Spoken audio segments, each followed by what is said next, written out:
Shalom Bapak Ibu Saudara yang dikasihi Tuhan. Seri pengajaran hari ini berjudul Perangkat Mengampuni Sesama.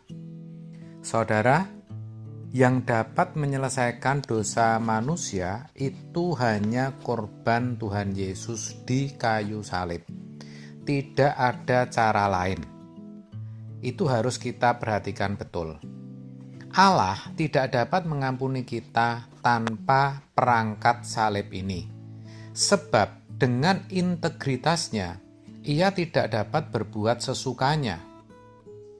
Terkait dengan hal itu, dikatakan dalam 2 Korintus 5 ayat 15, demikian.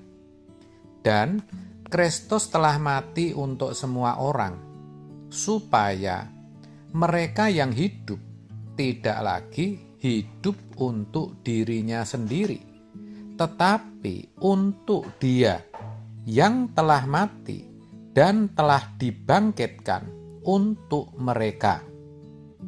Saudara, ayat ini semakin memperjelas bahwa Kristus memang harus mati sebagai perangkat atau sarana agar Allah bisa memberikan pengampunan. Oleh karena itu, apabila orang bersalah kepada kita, lalu kita berkata, "Baiklah, aku mengampunimu." Pertanyaannya, apa perangkatnya? Dengan dasar apa kita mengampuni? Dengan kata lain, apa yang membuat kita memberikan pengampunan itu? Saudara, seperti sudah saya jelaskan, kalau Allah Bapa sendiri tidak dapat mengampuni kita tanpa perangkat, apalagi manusia. Jadi, pengertian mengampuni sesama kita pun perangkatnya harus jelas, yaitu karena Yesus telah mati untuk semua orang. Karena Yesus sudah mati untuk semua orang, maka kita harus mengampuni sesama. Karena sudah tidak ada lagi alasan bagi kita untuk tidak mengampuni. Kita tidak punya hak untuk menghukum orang, sebab yang menyelesaikan kesalahan itu adalah Tuhan Yesus sendiri, bukan kita. Saya ulangi ya saudara, kita tidak punya hak untuk menghukum orang, sebab yang menyelesaikan kesalahan itu adalah Tuhan Yesus sendiri. Saudara, berbicara kalimat doa Bapa kami yang berbunyi, "Dan ampunilah kami atas kesalahan kami." Dalam teks aslinya, kata kesalahan dipakai kata ofilemata, yang sebenarnya berarti utang-utang. Sebagai orang yang dosanya telah diampuni dan semua kesalahan kita telah dipikul Kristus di kayu salib, kita berhutang kepada Tuhan untuk tidak mencemari atau mengotori kita dengan dosa, termasuk juga kebencian dan kepahitan terhadap sesama. Ya saudara, jadi ketika kita membenci, kita berdendam, kita pahit terhadap sesama, itu sejatinya kita sedang mengotori kita dengan dosa. Roma 8 ayat 12 mengatakan, "Jadi saudara-saudara, kita adalah orang berhutang, tetapi bukan kepada daging, supaya hidup menurut daging." Nah, saudara, Tuhan telah menyelesaikan dosa kita dengan darahnya, kan begitu? Bahkan bukan hanya perbuatan dosa kita, keberadaan kita yang belum memuaskan Allah telah diselesaikan oleh Tuhan Yesus di kayu salib.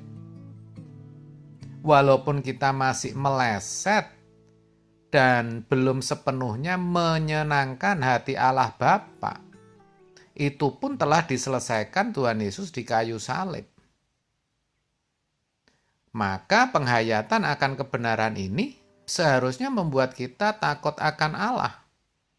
Bukan malahan sebaliknya, membuat kita menjadi hidup sembrono, sebab menganggap apapun yang kita lakukan tidak berdampak atau tidak berakibat apa-apa, sebab kita merasa sudah diampuni. Kalau ada yang memahami seperti itu sesat dan sama sekali tidak benar. Perhatikan Galatia 5 ayat 13. Mengatakan demikian, saudara-saudara, memang kamu telah dipanggil untuk merdeka. Tetapi janganlah kamu mempergunakan kemerdekaan itu sebagai kesempatan untuk kehidupan dalam dosa, melainkan layanilah seorang akan yang lain oleh kasih. Saudara, ayat ini jelas menegaskan, walaupun kita sudah dimerdekakan dari dosa, kita tidak boleh berbuat dosa lagi. Tidak boleh, saudara. Dengan dibebaskan dari belenggu dosa, kita menjadi orang yang merdeka. Itu betul. Tetapi saudara, sekaligus sebagai orang yang berhutang. Kita ini berhutang nyawa, berhutang kehidupan. Itu artinya, setelah dimerdekakan, hidup kita itu bukan milik kita lagi.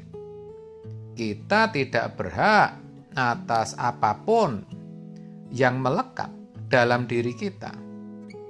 Kita hidup bukan untuk berbuat dosa, bukan untuk melayani daging, menuruti hawa nafsu, melainkan untuk menuruti kehendak Allah, saudara. Jadi, kemerdekaan yang diberikan itu bukan kesempatan untuk berbuat dosa, tetapi untuk hidup di dalam anugerah dan kesucian Allah. Sebab itu, saudara, jangan lagi ada dendam, kebencian, atau sakit hati.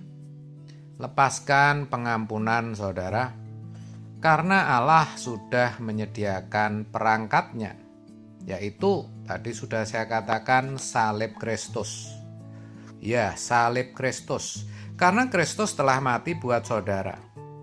Jadi, tidak ada alasan lagi untuk tidak mengampuni.